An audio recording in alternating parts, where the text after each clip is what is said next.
The operators of Rainbow Six Extraction may be old friends if you've barricaded bomb sites and repelled off rooftops in Rainbow Six Siege, but it's time to take these relationships to the next level.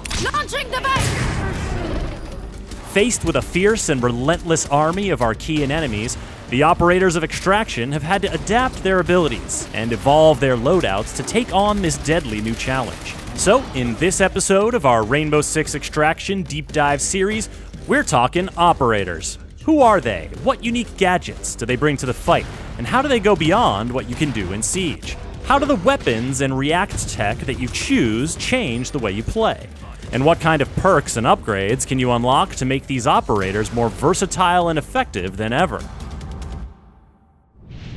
Now let's meet the crew. I suppose I could just list the 18 operators available at launch, but that might take a little while. Doc, Ella, Pulse, Alibi, Finka, Hibana, Lion, Sledge, Vigil, IQ, Jaeger, Rook, Fuse, Smoke, Tachanka, Capitao, Gridlock, and Nomad.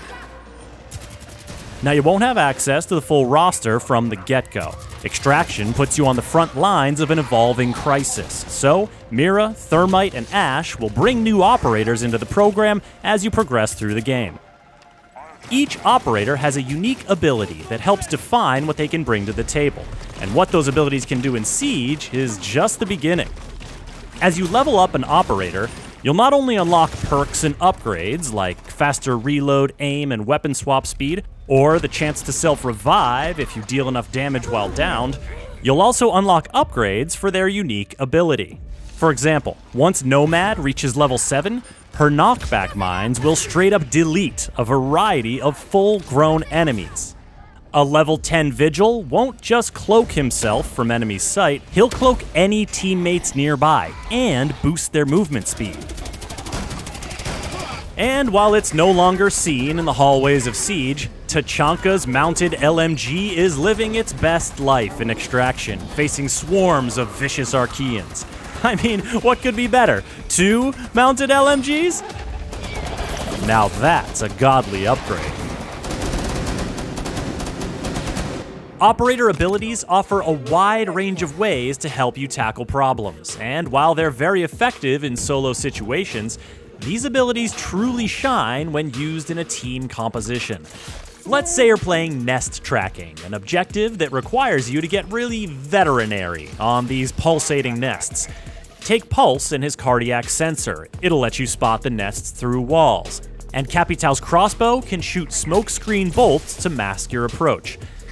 If things get heated, Capitao's venom bolts can create poisonous clouds to damage any party crashers, and Doc's healing stim pistol can help fix your squad up if any enemies manage to land a blow. Perhaps you're trying to hold your ground when every Archean in the area gets your GPS location thanks to the explosive charge you just put on their stuff in Sabotage. Gridlock's track stingers can slow or kill enemies in their tracks, while Jaeger's active defense turret won't just stop enemy projectiles, it'll stop enemies dead. If you need to make a hasty getaway, then Sledge is your man. But if you prefer to make your pursuers pay, bring your pal Fuse along to cover your escape. Simply run through a react doorway while the monsters are nipping at your heels, close it, and deploy one of his cluster charges to dump a bunch of grenades on your soon-to-be former pursuers. But the operator you choose is just one facet of how you tailor your approach to the objectives you receive. You've also got weapons, and in addition to their starting primary and secondary weapons, every operator unlocks their first arsenal update at level 3.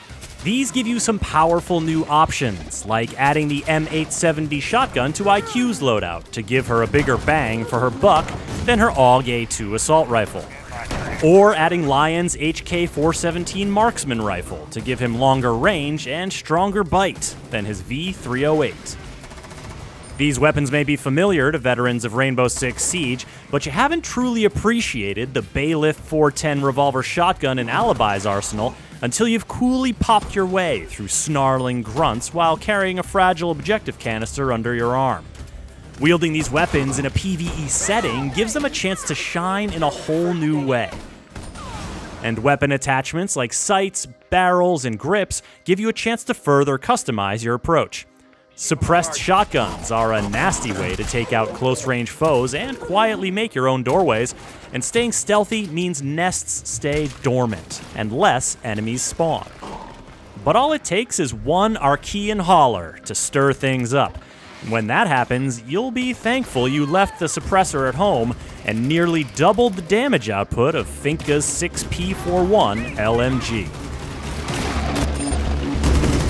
The final piece of the loadout puzzle is React Tech. Now, you can think of these as secondary gadgets from Siege if they were left alone on an island for millions of years and evolved into new species of clever and deadly devices. Stun grenades, smoke grenades, claymores, nitro cells, these classics are more impactful than ever, and yes, that includes impacts. But complete objectives and studies to progress further, and you can unlock grenades for paralyzing enemies in place, or quickly finding out what's on the other side of that wall. Bring your own health boosters or revive kits for when Doc's not around. Equip a friggin' laser that dissolves the sprawl right before your very eyes. And React Tech doesn't just do cool stuff on its own. It really amplifies the kind of synergies you can explore with your crew. Tachanka's turret with an enemy projectile blocking field wall. Scan drones with high penetration rifles. Arc mines with... Oh god, you got zapped so bad. Oh, you're dead now. Put it all together, and the ways you can customize your squad to take on different challenges just continues to grow exponentially as you progress. But there's a but. The name of the game is extraction, and if you don't extract from your incursion, your operator will go MIA. The Archeans got him, and you gotta get him back. On your next incursion to that location, you'll get a shot at rescuing your lost operator on an MIA rescue. This requires you to find them and free their foam-encased body from a horrible, grabby tree demon that does not want to give them up, or, for that matter, let them down.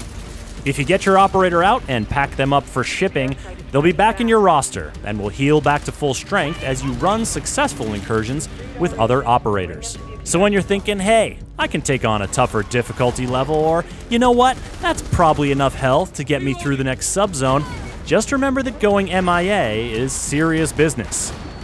Then again, you take on tougher challenges, you get those big XP bonuses and upgrades, then business will be booming.